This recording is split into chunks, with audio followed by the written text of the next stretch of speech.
It's now time for your final coding challenge in this section. And this one is going to allow you to assess whether you actually understood how the ternary operator works. So it's going to be really fun and actually really short. So let's do that now. And here it goes. So Steven wants to build a very simple tip calculator for whenever he goes eating in a restaurant. Now in his country, it's usual to tip 15% if the bill value is between 50 and 300. And if the value is different, so if it's not between this range between 50 and 300, then the tip is usually 20%. So your task is to calculate the tip depending on the bill value according to the rules that I just mentioned. And to do this, you will create a variable called tip, which is then going to store the tip value. And probably you should also create a bill variable, which is going to hold the test data. So first 275, then 40, and then 430. So you should test your bill calculator for these three bill values. Okay. Now what's important here is that it's not allowed to use an if-else statement. All right. Now, if it's easier for you, you can first do this calculation using an if-else statement and then convert that to a ternary operator.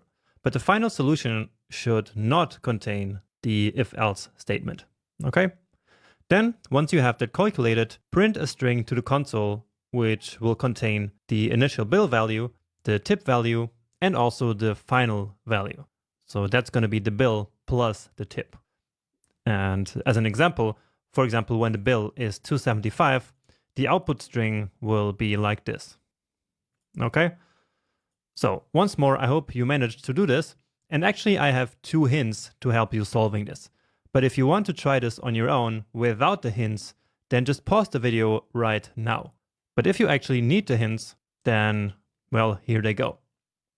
So to calculate, for example, 20% of a value, all you need to do is to multiply the value by 20 divided by 100, which is 0.2. So multiply it. Okay, so that's how you calculate the percentage of a value, which you need here for these rules. So 15% and 20%. Now, as a second hint, to check whether the value is between 50 and 300, you do basically this comparison. So it needs to be greater or equal than 50, and it needs to be less or equal 300. That's what it means to be between 50 and 300. Okay? And with these two hints and the knowledge from the last lecture, I really hope that you manage to implement this simple tip calculator. So pause the video now, and I see you in a second.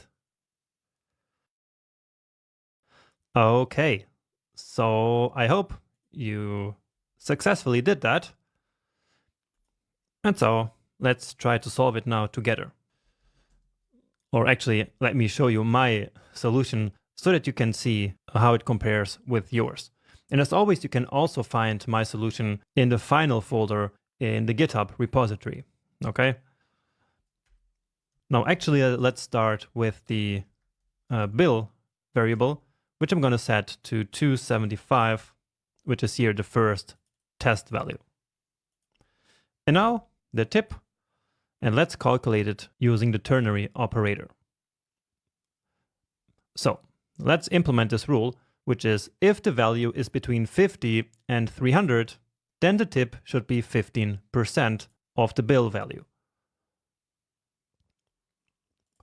So that means that bill must be less or equal 300, and at the same time, bill must be greater or equal than 50, right? And again, that's what it means for the bill value to be between 300 and 50. It's going to be less or equal 300, and at the same time, greater or equal than 50. So 40, for example, is of course less than 300, but it's also less than 50. And so this part here will then be false. And so this entire expression here, which is then true and false, will be false as well. Right? So in this case, the tip here will be the bill value times 15%, which, as I explained here, all we need to do is to multiply it by 15 divided by 100. So that's 0.15. And else, it's 20%. So bill times 0.2. Give it a save, and that's actually it. So that's number 1. And now as number 2, let's lock this string to the console as is requested here in number 2. So let's actually grab this template here. So then we just have to replace the values. And so since we're building a string, we are again relying on the template literal. So here we're going to put the bill value. Here we're going to put the tip. And we're missing the curly braces. And here the total value is going to be the bill plus the tip. So we can, as you already know, write an expression here using this operator, so the plus operator. And that's actually it. So let's try it. And with this bill value, the output should actually be exactly like it's written up there. And it is. So 275, the tip is 41.25, so just like here, and the total value is 316.25. Great. And just to understand this one, so this condition a little bit better, let's just take this one and paste it here into the console. And so we see that this one is true. And of course, that's because 275 is less than 300 and more than 50.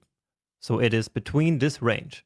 And therefore, this part of the ternary operator here will be executed and become the result of this operator, essentially, right?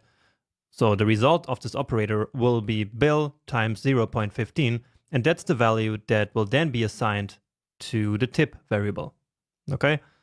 Now let's try another one. So 40, and now the tip was 8. Let's try this one here again. And now the condition is false. So remember that here in the console, we have access to all the variables that we have declared here. So if I write bill now, you will see that it's actually 40. So bill is obviously below 300, but it's also below 50. So this part is false, and true and false gives false. And so in this case, the value that's going to be assigned to tip is 40 times 0.2. And that's exactly 8. So it's what we see here. Okay, and now just for the sake of completion, let's do the last one as well. And yeah, this should have worked as well, because now this one is false again. And that's because this time 430 is above 300. And so 86 should be 430 times 0.2. Let's quickly check that, 0.2, and that's right. That's the 86 that we have up here. Great. So hopefully you did this, and once more, if you did it a little bit differently, that's not a problem at all. I just hope that you made it work, okay? And actually this concludes the coding part of this section. There's just one more lecture left, which is going to be a deeper dive into JavaScript versions, especially into ES5 and ES6. So it's going to be an interesting one, and yeah, I'm waiting for you there.